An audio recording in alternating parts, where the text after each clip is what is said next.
Welcome back, beautiful people. Ngasidagi chahi taruk muki mamangda 2014 da aihakna MAC gi Facebook page da wari amakhak pasaki. Wari adugi writer adubu amadi mahaki writing style adubu aihakna aduki mati thamoida lona thagachaki. He is indeed a very fascinating writer. Mahaki wari kaya ama aihak pasakre adubu nongmatasu writer asida directly aihakna compliment pibadi phangzaraktri. Ngasi yamna thazadaba amadi tangna phangzaba tanja asibu lauzaraga writer asibu channel asida introduce tawsake. I have never thought, even in my wildest dream, that I'll get an opportunity to narrate his story. Aikoigi listeners karanasu matam kiyagi mamangdagi request obirakraba writer amakaki warini ngasi miyamgi damakta puduna lakcharibasi. Laizare miyamgi damakta Manipuri Story Collection YouTube channel asigi tarataruk suba khudoloina presenting to you all Leo Sapongi Radha. Hauze wari asi hauzarage miyam punna taminarasi.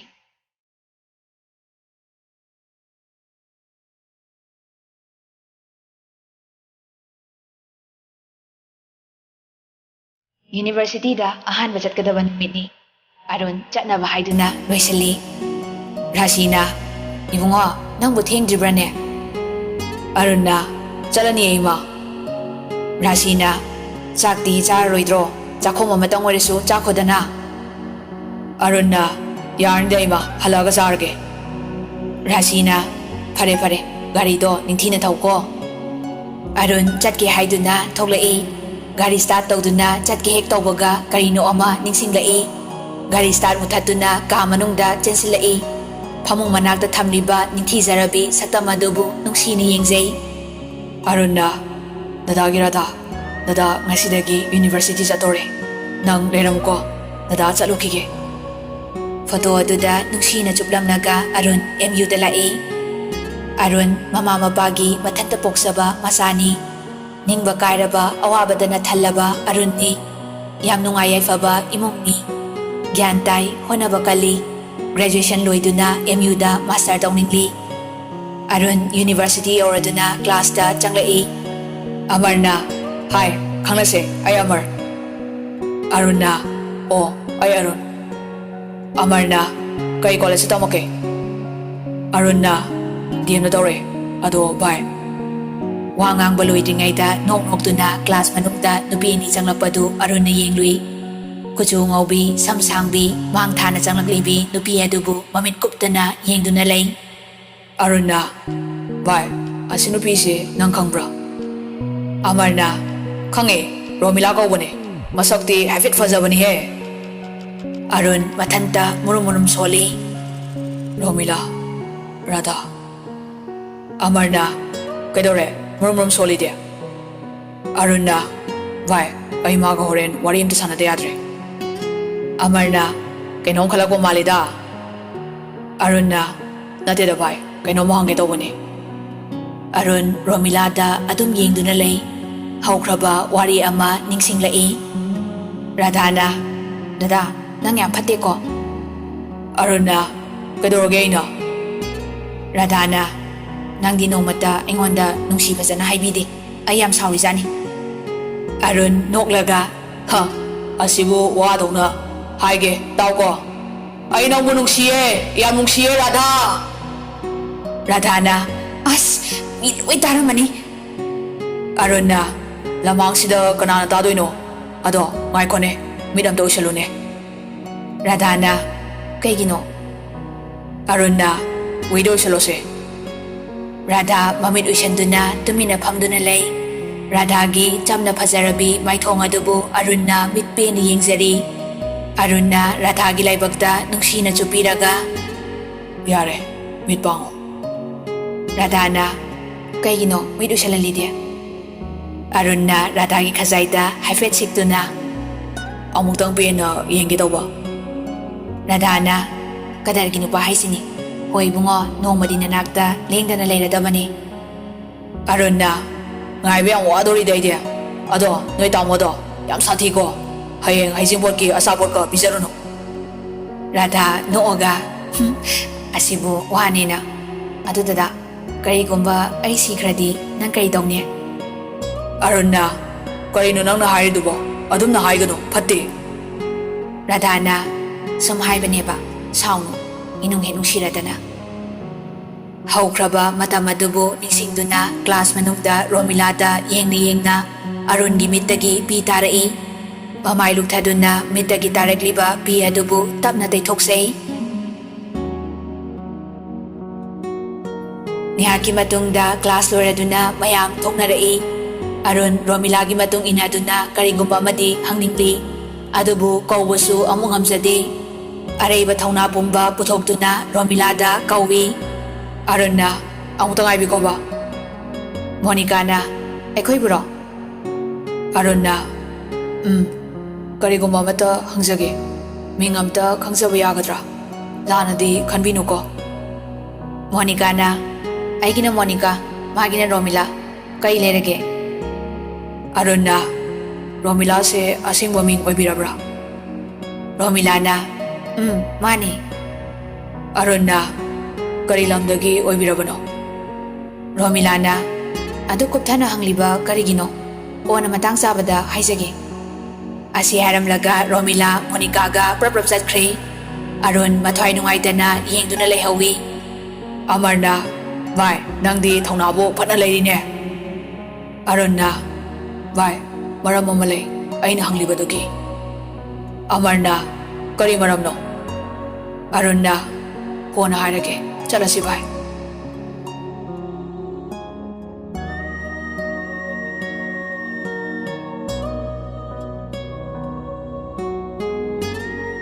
Arun mayumda nungaitana halai. Yum hek yaubaga Radha gi photo adubu konduna kapsai. Arunna Radha Radha Radha matang kuire nangi nungsi mai thongdo udaba nangdi nungaina leiramlani adubu aidi yengo aigi itause yengmo ngamlibra nang ngasisu ningsingli hausiksu nangi nungsi khonse ithanda thamlamliba karigino aduga Romila mahakna nangi sayonla nangbu uzaba phangdre khanduna sayonduna laklibra nang yam phatte Radha dada yam ware ngasidi ai yamna pende. Ningthijana frame chanduna thamliba photo adubu Arunna makhada thadai. Mamittagi mapi tabadi lepte. Kapna kairaba lili machetsindubu khungatli. Makhuttagi thorakliba I mayamduna floor adu punghangangli. Arunna Radha dada lale dada soikre dada saude ai saude. Ideraba makhut aduna Radha gi photo adubu taitroksei. Makhol ama taki haiduna Rasi machagi kada changlai. Masana taramliba mataw adu ubada Rasi su kaplai. Rasi na ibungo karino nang natawrisibo iga loina thoklai ni nakhutse. Ilagliba fi aduna ising adubu taithokpi. Rasi na nangbu kharasu kauthokpa tamlo ni ibungo ima khambada yamna waye. Arun kapna ima ay yam ware ima kaurage khale adubu pikum khudingi niksingba hele. Rasina ima udo yam asida nomatang oirasu leiramdana chatkre aikoida warokre imauna warokre. Arunna ima toklasi ay ngahakta pothagi ima. Rasi mapidu day thoklaga karisu khanganu ko ibungo isor magi nongdambu kanana kakpungamgani. Asi haramlaga Rasi machai kadagi tapna thokre.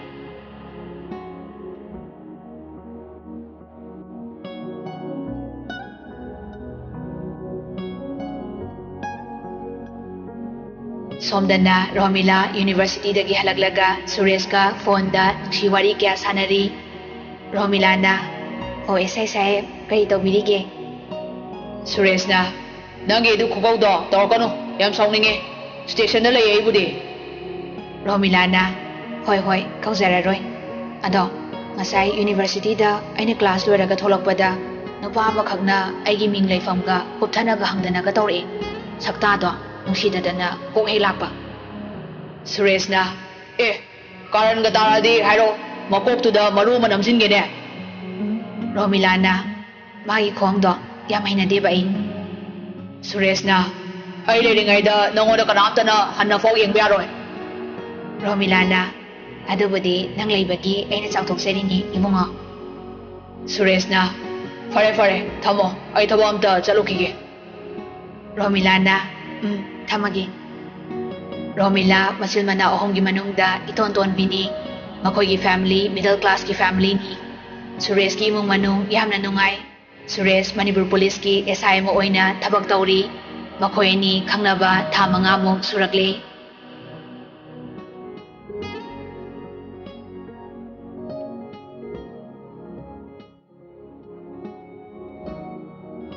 Numidangi matam ni Suresh tabag loiraduna mayumda halai. Yumda hek sangbaga mamaga mapaga wari sanaduna lairami. Chawbana, nang lakwa yam fare. Ngasidi ipa isa wari amta sanasi. Karisu khangano. Suresh na, Kari wari no pabong. Chawbana, nang hausi matik sare. Sarkar ki thaba amasu tongzare. Aikhoisu ahalo isile. Yung panaba tawrasi ibungo. Memana, noi babung na hairise aisu yaningi. Nangi khangnasaba lairadi karisu kaideda. Laitradi imana pamba kusabi imaw ama thidoini isagi. Suresh na, as, ima, matang khara ngai koda, adui wadu. Noi sima ba, kona khanasi. Adu hairamaga Suresh mahikada changkre. Memana, masi yengun he, kayada thausadribano.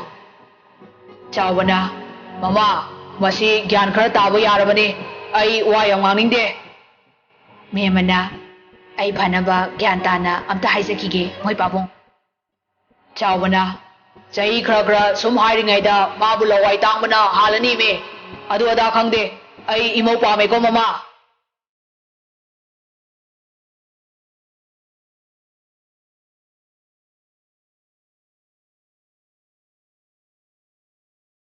Numit adu haukre, Arun University chatnaba loisalli. Romila ningsinglagtuna Radhagi photo adubu bag manungda haptuna purai. University auraduna gate Romila bulakpa ngaiduna lairi.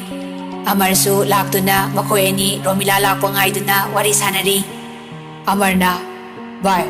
Nang na Romila ahanba ukiba matamdasu, yamna munna yengduna murumurumga sonki. Aduga magi laifam minggasu adu kopna hanglidubu kaygino. Arun wa matangangdana begtagi Radhagi photo adu lokthokduna Amarda yenghali.